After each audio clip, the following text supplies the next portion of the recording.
很多人其实不知道，香港由3部分组成，其中只有新界这一块是以租界的名义被英国拿走，而九龙和香港岛分别在1842年和1860年让清朝给永久割让了。那为什么九龙和香港岛能够和新界一起在租界到期后顺利回归呢？首先要归功于新中国成立后毛主席定下的调子。新中国不承认一切不平等条约，他的原话是：谁跟你签的，你就去找谁。当然，英国作为老牌帝国主义国家，肯定不会被轻易打发，所以香港回归的过程实际上是充满曲折的。而最终回归能够成功，这背后是2位伟人的故事，跨越了整整30年的精心布局与不懈努力。在讲述香港回归的精彩博弈之前呢，我们先简单回顾一下香港当初是怎么失去的。在1840年鸦片战争还没有正式开打的时候，英国和中国的贸易往来就已经非常密切了。频繁的贸易活动让英国人觉得需要在中国本土搞一块据点，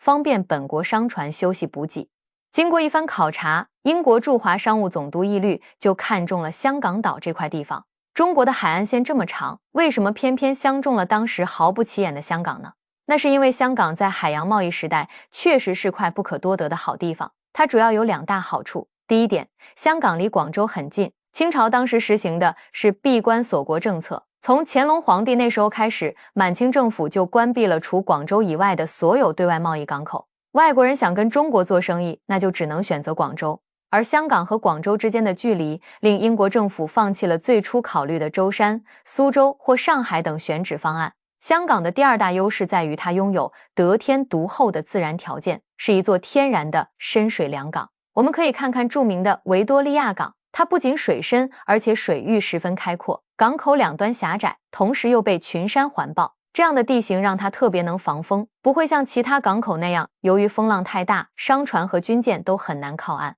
于是看中这块宝地的义律在南京条约的第1条就明确提出，要求将香港岛割让给英国。在随后的半个世纪里，英国又通过2次签订不平等条约，逐步把侵占的范围扩大到了九龙和新界。这3个地方合在一起，就形成了我们现在所看到的香港。就这样，时间过了将近100年，直到1982年，英国首相撒切尔夫人访华，香港回归的事正式被放到了中英2国的谈判桌上。撒切尔夫人是世界公认的2战以后英国最强硬的政治家，她连续3届蝉联英国首相之位，主政英国长达11年之久，连苏联这个超级巨无霸都敢硬刚，所以她有个外号叫铁娘子。更别说就在1982年中英谈判的前夕，英国刚刚打赢了和阿根廷之间的马岛战争。要知道，马岛可是距离英国本土13000公里，即便如此，英国还是轻松战胜了南美最发达的国家阿根廷。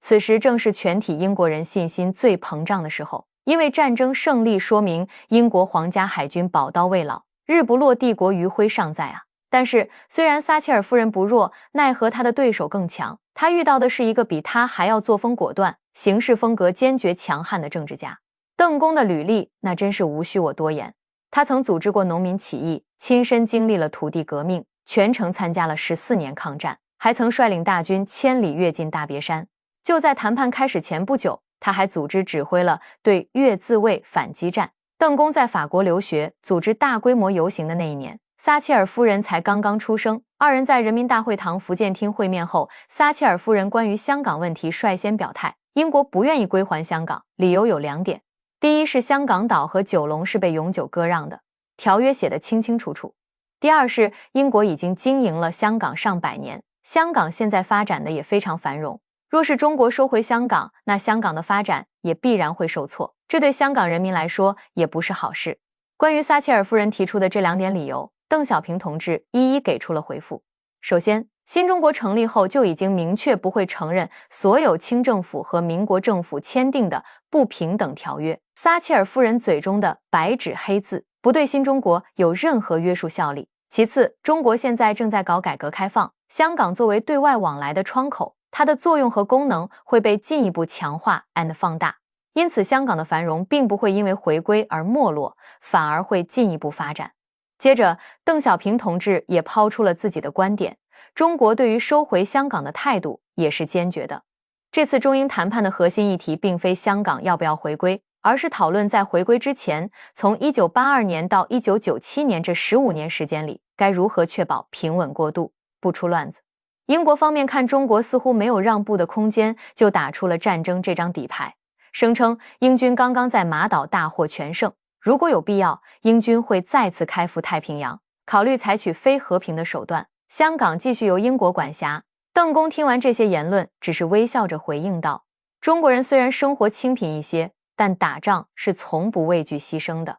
于是谈判又一次陷入了僵局，英方已经打完了手中所有的牌，但中方这边还藏着一张关键的底牌，而且这张牌早在20年前就已布下，英方对此根本没有任何应对的办法，那就是香港的供水问题。上世纪60年代初，香港一度出现了严重的供水危机，尤其在1963年最为严重，各大储水库纷纷告急，导致香港不得不采取限水措施，每4天供水一次，每次4个小时。当时英国政府利用海水淡化工程制造的淡水，只能满足一部分人的需求，比如留在香港的英国军官、英国商人等等，大部分香港居民是享受不到的。中央在了解到香港的情况后，毛主席十分重视，当即表示由我们来解决香港用水问题，停下国内一些不太急的水利工程，先为香港修渠引水，解决香港的燃眉之急。教员做出这个决定有2个原因，一是香港居民95%以上是我们自己的同胞，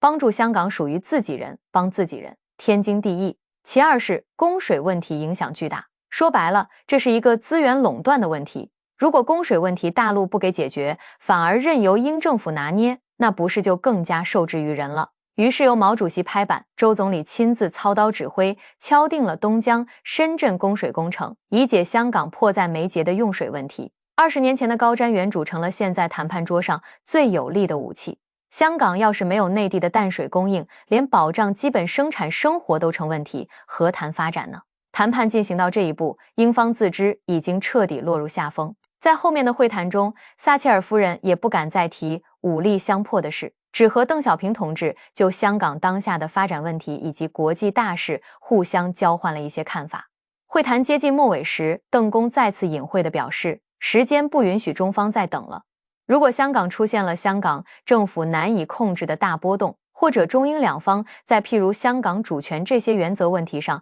达不成共同协议的话，中方会考虑采取其他收回香港的方式和时间。撒切尔夫人听了这些话，内心平不平静不知道，但她走路的步伐显然不太平静。会谈结束后，她步下大会堂北门的石阶时，高跟鞋被石阶卡住，结结实实摔了个大跟头。这一跤摔得让在门外等候的全世界记者都看在眼里，大家心里大致能猜出英方在会谈中绝对没讨到什么便宜。终于，2年后的1984年12月19日，中英两国正式签署了关于香港问题的联合声明。英国政府将在1997年7月1日把香港交还给中国，中国将在同日恢复对香港的主权。回顾完香港回归的这段博弈，再对比一下当今的世界格局，我们能够深刻地体会到所谓治大国如烹小鲜这句话的深刻内涵。关系到国家利益的问题，既要态度坚决，坚守底线，又要操作细腻，眼光长远。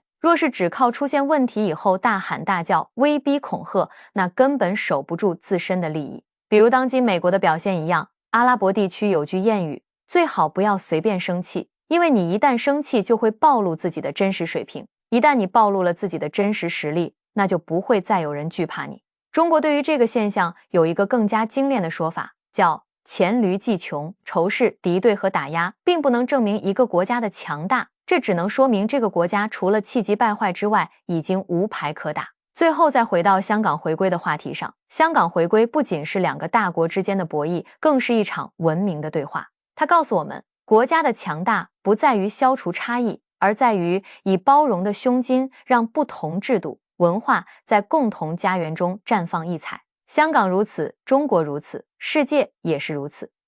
好了，本期内容到这里结束，我是微笑，感谢你的观看，我们下期见。